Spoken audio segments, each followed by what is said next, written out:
अगला विषय है परमाणु सिद्धांत। इसे ही हम आधुनिक परमाणु सिद्धांत भी कहते हैं और ये हर जगह लागू है।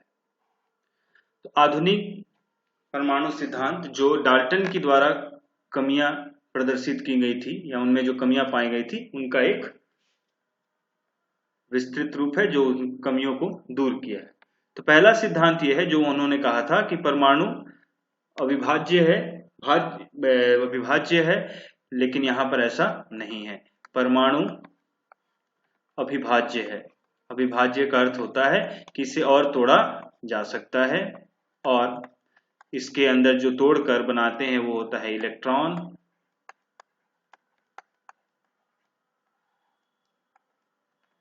प्रोटॉन और न्यूट्रॉन।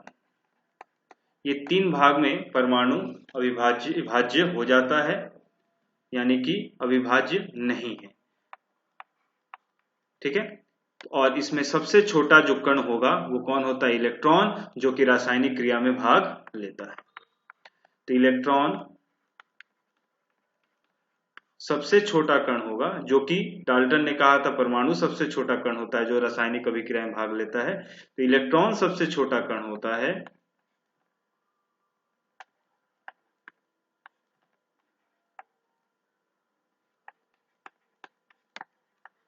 जो रासायनिक क्रिया में भाग लेता है।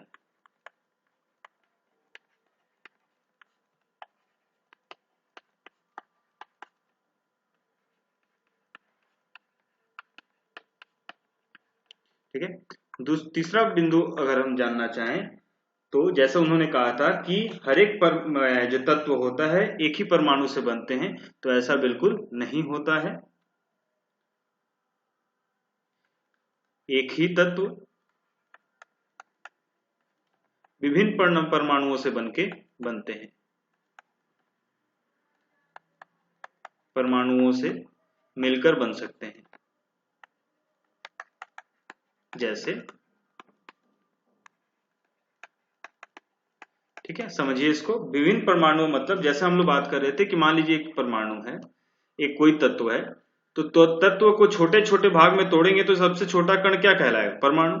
तो ये बोल रहे हैं कि सभी एक ही प्रकार के परमाणु, अगर एक ही तत्व है तो सब परमाणु सेम होंगे, यानी कि दो अलग अलग हैं परमाणु, एक तत्व है, दोनों तत्व सेम है, तो इन दोनों का परमाणु सेम होगा, ऐसा बिल्कुल नहीं होता है। जैसे हम यहां पर समझेंगे कि मान लीजिए क्लोरीन जो है, क्लोरीन एक पाया जाता है जिसका परमाणु द्रव्यमान 35 होता है, एटॉमिक मास यूनिट, और एक और क्लोरीन पाया जाता है जिसका परमाणु द्रव्यमान AMU होता है। ठीक है। इसका मतलब है कि दोनों का मात्रा अलग अलग हो गया है, दोनों क्लोरीन। तो यहां पर याद रखेंगे कि इन दोनों का जो क्रमांक है वो 17 ही हो गया। क्रमांक यानी कि परमाणु क्रमांक कितना हो गया? एटॉमिक नंबर 17 हो गया, लेकिन द्रव्यमान अलग है। तो द्रव्यमान अलग होने के कारण इनके अंदर जो परमाणु पाए जाएंगे वो अलग हो सकते हैं। तो द्रव्यमान एक का 35 हो गया और दूसरे का कितना हो गया? 37 हो गया। तो इस तरह के जो दो अलग अलग द्रव्यमान वाले पाए जाते हैं और क्रमांक समान होता है, इसे हम एक नाम दे दिए जिसे हम लोग कहते हैं समस्थानिक, या फिर इसे हम आइसोटोप्स कहते हैं। तो आइसोटोप्स वह होता है वह तत्व जिनके क्रमांक तो समान होंगे, मतलब एक ही तत्व हुआ अगर क्रमांक समान है तो, लेकिन द्रव्यमान क्या होंगे? अलग होंगे। इसी प्रकार से एक प्रकार के जो अलग अलग तत्व हैं तो दोनों में परमाणुओं की संख्या अलग होगी, तो एक समान भी हो सकते हैं। तो दो अलग अलग तत्वों में परमाणु समान हो सकते हैं। कैसे हो सकते हैं? देखिए, जैसे उदाहरण देखिए, आर्गन का 40 होता है, उसी तरह कैल्शियम का भी परमाणु द्रव्यमान जो होता है वो 40 होता है। तो दोनों का संख्या तो अलग है, लेकिन द्रव्यमान दोनों क्या है? समान है। इसका मतलब है दोनों का परमाणु का जो भार है या समान हो सकते हैं, लेकिन तत्व दोनों क्या है? अलग है। और इनको हम जो नाम देते हैं उसे हम कहते हैं समभारिक, जिनका भार समान हो। और इसे और कहा जाता है आइसोबार। ठीक है, तो उदाहरण में आप कैल्शियम और आर्गन को भी देख सकते हैं। अन्य बिंदु जो आधुनिक परमाणु सिद्धांत में दिया गया था,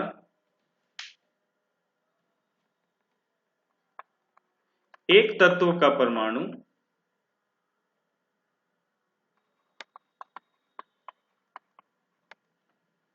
एक तत्व के परमाणुओं को दूसरे तत्व के परमाणुओं में परिवर्तन किया जा सकता है।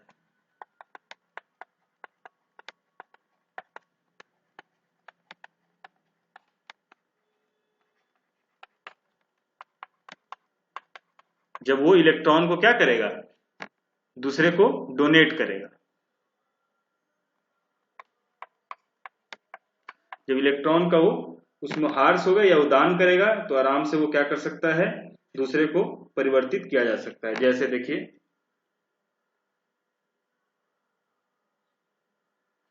नाइट्रोजन को, अगर नाइट्रोजन के परमाणु को अल्फा किरणों से अगर हम इसको क्या करते हैं, इस पर अंतःक्रिया करते हैं, इससे अभिक्रिया करते हैं, तो ये नाइट्रोजन किसमें बदल जाता है, ऑक्सीजन में बदल जाता है, ऑक्सीजन के परमाणुओं में बदल जाता है। तो नाइट्रोजन किसमें बदल गया, ऑक्सीजन में। इस तरह से चीजें हो सकती हैं। तो यही हमारा आधुनिक परमाणु सिद्धांत है। आगे देखते हैं। तो अब हम यहां तक निष्कर्ष पे पहुंच सकते हैं कि परमाणु क्या है। तो परमाणु किसी तत्व का, ये परिभाषा बहुत महत्वपूर्ण है, किसी तत्व का वह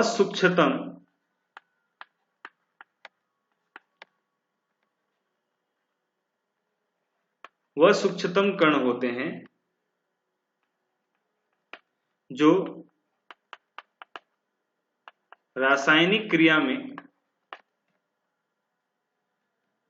ये डाल्टन की सिद्धांत थी वैसे, क्रिया में, रासायनिक क्रिया या अभिक्रिया में भाग लेते हैं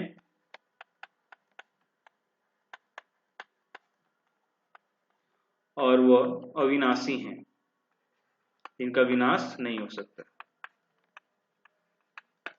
ठीक है, या फिर कह सकते हैं परमाणु वे पदार्थ होते हैं जो एक ही प्रकार के तत्वों से मिलकर बने होते हैं। ये डाल्टन की थ्योरी के हिसाब से ही था।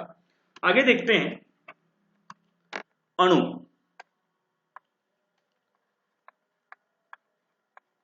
मॉलिक्यूल्स।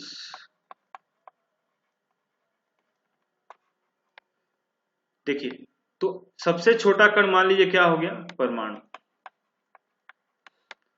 तो दो या दो से अधिक परमाणु मिलकर, दो या दो से अधिक परमाणु मिलकर एक समूह बनाते हैं और आपस में रासायनिक बंध द्वारा जुड़े होते हैं। इसे ही हम क्या बोलते हैं, अणु। तो दो या दो से अधिक परमाणु आपस में मिलकर क्या बनाते हैं, अणु। ठीक है, अभी हम इसको देखेंगे, यौगिक से भी इन दोनों का अंतर को समझेंगे।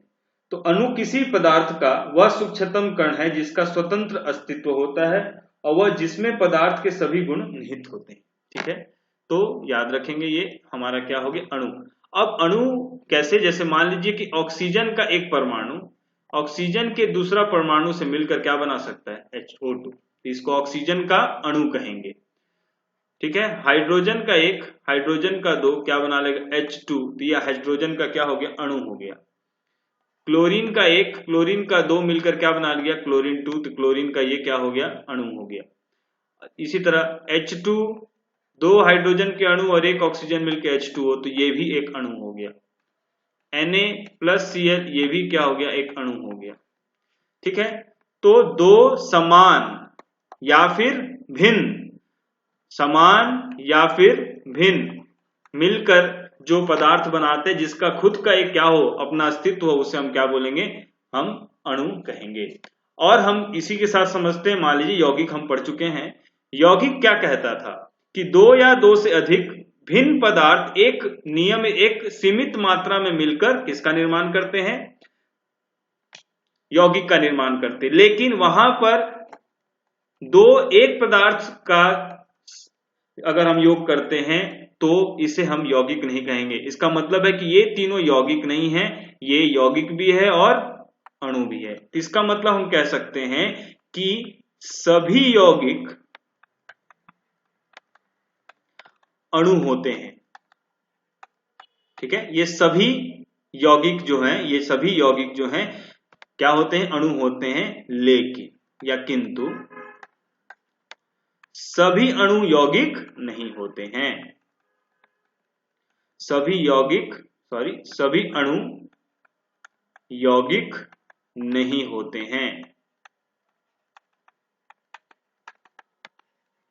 ठीक है, तो ये अणु की परिभाषा हो गई कि सभी होंगे। देखिए, तो देखिए सभी जो अणु हैं वो यौगिक नहीं है, लेकिन सभी यौगिक जो हैं वो अणु होते हैं। कारण कि एक तरह के तत्व जो मिलकर पदार्थ बनाते हैं वो अणु हो सकता है लेकिन यौगिक नहीं होता है।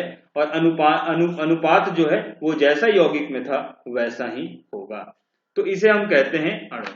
तो दो परमाणुओं के समूह को क्या कहते हैं हम लोग, अणु। ठीक है, अब देखिए तत्वों को देखते हैं उसके हिसाब से। तो तत्वों में मान लीजिए हीलियम, तो हीलियम में एक ही परमाणु है, इसको हम लोग कहते हैं एक परमाणुक।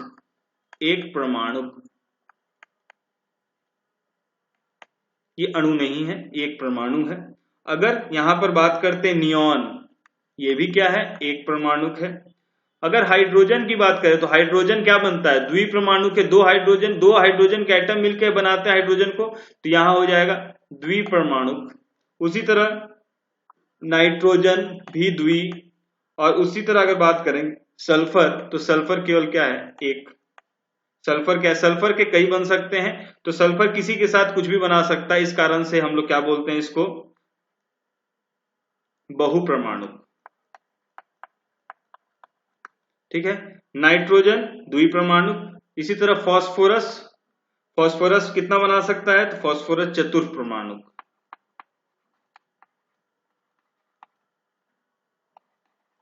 ठीक है, जितना इलेक्ट्रॉन होता है उसके हिसाब से इसे हम कहते हैं। इसी तरह धातु की बात करेंगे तो सोडियम, कॉपर, आयरन, एल्यूमिनियम सब क्या है, एक परमाणु वाले होते हैं। आगे देखते हैं और हम अंतर देखते हैं कि परमाणु और अणु में क्या अंतर होता है। तो हम यहां से समझ चुके हैं कि परमाणु और अणु में अंतर क्या होता है, उसको हम समझते हैं।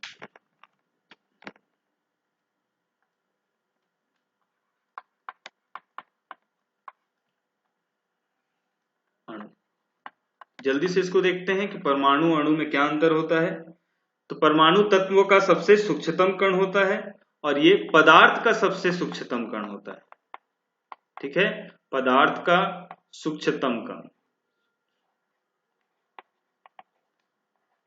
और ये किसका होता है, किसी तत्व का सूक्ष्मतम कण।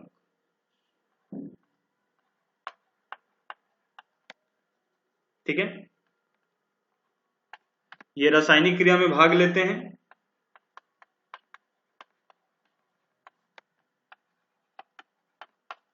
ये भाग नहीं लेते।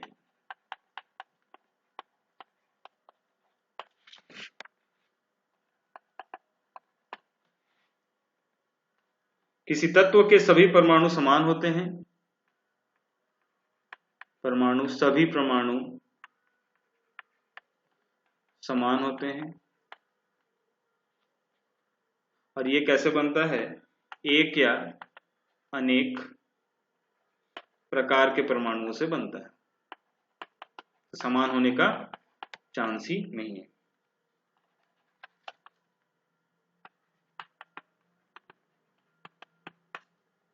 तो परमाणु और अणु के बीच में और अंतर लिख सकते हैं कि ये रासायनिक क्रिया में विभाजित नहीं होते हैं। रासायनिक क्रिया में परमाणु विभाजित नहीं होंगे क्योंकि आखिरी वो लड़ रहा है, और अणु क्या हो जाते हैं, विभाजित हो जाते हैं। जैसे मान लीजिए कि रासायनिक क्रिया में ऑक्सीजन अगर डलाया गया है तो ऑक्सीजन का O जो होगा वो तो विभाजित नहीं होगा, ये तो अणु है, लेकिन O2 विभाजित हो सकता है। ठीक है, जैसे C+O2 में ये CO भी बनाता है, और C जब पूर्ण रूप से जलता नहीं है तो, और CO2 भी बनाता है, तो ये यहाँ पर समझे जा सकते हैं। तो अगली क्लास में हम देखेंगे परमाणु द्रव्यमान।